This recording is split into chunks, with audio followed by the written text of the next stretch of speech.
गन्ना उत्पादन में सबसे ज़्यादा जो रोल निभाती है वो है गन्ने की मोटाई। अगर हमने जमाव अच्छा ले लिया और उसमें कल्ले भी अच्छे बना लिए, लेकिन अगर हमारे गन्नों की मोटाई अच्छी ना आई तो कल्ले बनाने का भी कोई फ़ायदा नहीं और ज़्यादा जमाव लेने का भी कोई फ़ायदा नहीं, उल्टा हमें और नुकसान होगा। किसान भाइयों, दूरी का नियम गन्ने में काम करता है। 5 फुट पे किसान इसीलिए गन्ना लगाते हैं उनकी लंबाई और मोटाई अच्छी आ जाए। लेकिन अगर आप 28 से 30 इंच पे भी अपने गन्ने की मोटाई अच्छी कर ले तो किसान भाइयों, ट्रेंच के किसान को आप उत्पादन में बिल्कुल निश्चित रूप से फेल कर सकते हैं। लेकिन हर किसान चाहता है, चाहे वो किसी भी रेशियो से बुआई कर रहा हो, 28 पे, 30 पे, 42 पे, 48 पे या 60 इंच पे, सब चाहते हैं कि हमारा जमाव अच्छा है। और मैंने देखा है कि 28 इंच का किसान सबसे ज़्यादा चाहता है कि मेरा जमाव अच्छा है। अगर आपने 28-30 इंच पे जमाव अच्छा ले लिया और किसान भाइयों उसमें कल्ले भी आपने अच्छे से बना लिए, का गन्ना बहुत बारीक रह जाता है, उसका उत्पादन 70 को भी नहीं छू पाता, 70 क्विंटल प्रति बीघे को। वो यही दिक्कत आती है कि उन्होंने जमाव भी अच्छा ले लिया, ऊपर से 28 इंच पे बुआई कर रखी है और उसमें ब्यात भी अच्छा आ गया, तो गन्नों की पतले रहने की जो क्वांटिटी है, मुने बनने की जो क्वांटिटी है वो बहुत ज़्यादा बढ़ जाती है। जितने ज़्यादा मुने होंगे, जितने खराब गन्ने होंगे और गन्नों की अगर मोटाई कम रहेगी तो किसान भाई उसका उत्पादन बढ़ने की जगह और घट जाएगा।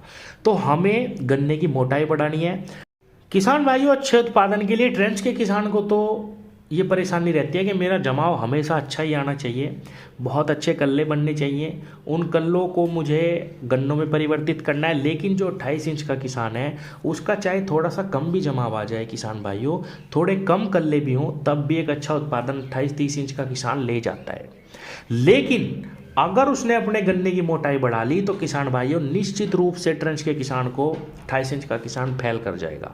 अब मोटाई बढ़े कैसे? कई किसान साथी कहते हैं कि भाई कोई खाद बता दो, या हम किसी दवा का स्प्रे कर दे, खाद का स्प्रे कर दे जिससे हमारे गन्नों की मोटाई बढ़ जाए। किसान साथियों, गन्ने की फसल ऐसी फसल है, अगर आपने शुरू से ही उस पर सही से ध्यान दिया तो ही आप उसकी मोटाई भी कर पाएंगे, जमाव भी अच्छा ले पाएंगे, कल्ले भी निकलवाने के। लेकिन अगर आप लेट हो गए या आपकी फसल पिछड़ गई या बुआई पे ही आपकी फसल बेकार होगी तो किसान भाई उसको रिकवर करना बहुत ही मुश्किल रहता है। इसीलिए मोटाई के लिए हमें शुरू से ही ध्यान देना है। और मोटाई पे मैंने आपको बताया था किसान भाइयों, सबसे ज़्यादा रोल जो निभाता है वो है गहराई। अगर आप गहरी बुआई करेंगे तो किसान भाइयों निश्चित रूप से आपके गन्ने की फसल की मोटाई अच्छी आएगी। और पेडी गन्ने में जाके तो चाहे कितनी भी पतली ही वैरायटी क्यों ना हो, किसान भाइयों बहुत ही शानदार गन्ना बन जाता है। पौधे गन्ने में आपने देखा होगा किसान साथियों, जो ट्रेंच का किसान है वो गहरे खोड निकालते हैं, शुरू में बहुत हल्की मिट्टी लगाते हैं, लेकिन जैसे ही वो अपने गन्ने पे मिट्टी चढ़ाते हैं कम से कम 1.5 बिल्हांत गन्ना वो यानी कि 1 फुट गन्ना जमीन में दबा देते हैं।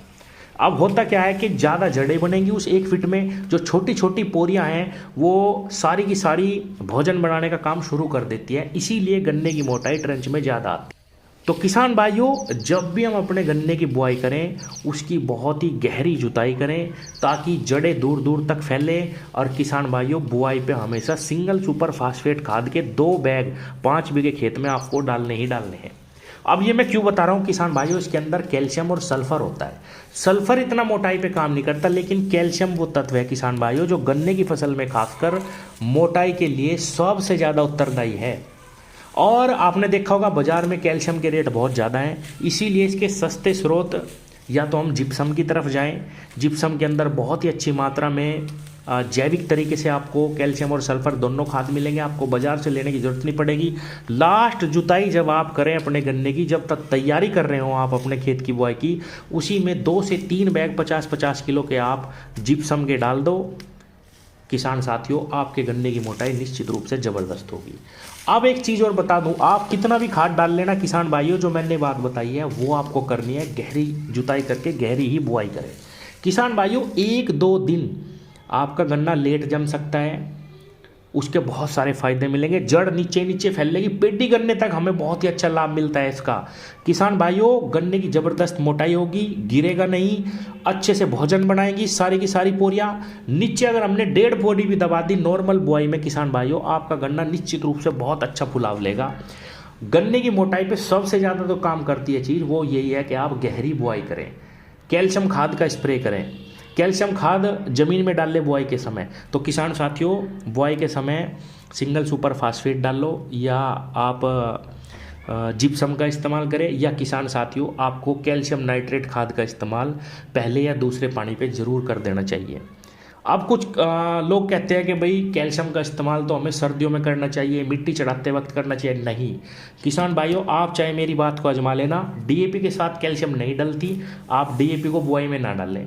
आप कैल्शियम ही डाल के देखिए, 25 किलो आप 5 बीघे खेत में डाल दो बुआई के समय, डीएपी मत डालना उसके साथ किसान भाइयों, अलग ही पौधा निकलेगा, गारंटी दे रहा हूँ। डीएपी का इस्तेमाल आप चाहें तो पहले पानी के बाद या दूसरे पानी के बाद कर लेना, क्योंकि गन्ने की निराई गुड़ाई बहुत लंबे समय तक चलती है, 2-3 पानी तक, कोई दिक्कत नहीं, हम बाद में फास्फोरस की पूर्ति कर सकते हैं। आप ये बात आजमाना चाहो तो आजमा लेना, गहरी बुआई करके कैल्शियम डाल दो, ज़बरदस्त पौधा निकलेगा, बहुत मोटा पौधा निकलेगा। 25 दिन में जमाव आते ही गन्ना ब्यात करना शुरू कर देगा। तो किसान साथियों, कैल्शियम का स्प्रे में भी इस्तेमाल करना हमें समय समय पे, और बुआई में इस्तेमाल करना अगर आप अपने गन्ने की मोटाई बढ़ाना चाहते हैं। और एक चीज़ और बता दूं, बाद में कोई भी खाद इतना ज़्यादा जब गन्ना पे मिट्टी चढ़ जाती है उसके बाद मोटाई लाना बहुत ही मुश्किल है। तो शुरुआत से ही हमें ये काम करना, गहरी जुताई, गहरी बुआई, कैल्शियम का इस्तेमाल, और स्प्रे में भी और ज़मीन में भी आपके गन्ने की मोटाई ज़बरदस्त आएगी। पेडी गन्ने में तो इसका शानदार ही रिजल्ट मिलता है किसान भाइयों। एक चीज़ और बताऊं, जितना गहरा गन्ना बोओगे किसान भाइयों उतनी ही लंबी आप पेडी ले सकते हैं, चाहे 3 साल तक आप पेडी लेते रहो, ह्यूमिक का इस्तेमाल करते रहो, फुटाव आता रहेगा। अगर कैल्शियम नाइट्रेट के साथ बुआई करनी है तो फास्फोरस हम कैसे दें, ये सवाल किसान के मन में रहता है। ये बिल्कुल सच है कि डीएपी के साथ कैल्शियम का इस्तेमाल नहीं करना चाहिए। किसान साथियों, आप सिंगल सुपर फास्फेट खाद का इस्तेमाल कर सकते हैं, उसके अंदर फास्फोरस भी रहता है और उससे हम फास्फोरस की पूर्ति कर सकते हैं शुरू में। या आप पहले पानी पे डीएपी का भी इस्तेमाल कर सकते हैं, कैल्शियम से अलग। कैल्शियम आपने बुआई पे डाल दिया, आप डीएपी का इस्तेमाल पहले पानी पे भी कर सकते हैं, या आप किसी भी खाद का इस्तेमाल फिर पहले पानी पे कर सकते हैं। किसान साथियों, अगर आप सिंगल सुपर फास्फेट डाल देते हैं तो बिल्कुल भी ऐसी दिक्कत नहीं आएगी कि फास्फोरस की कमी हो जाएगी फसल में।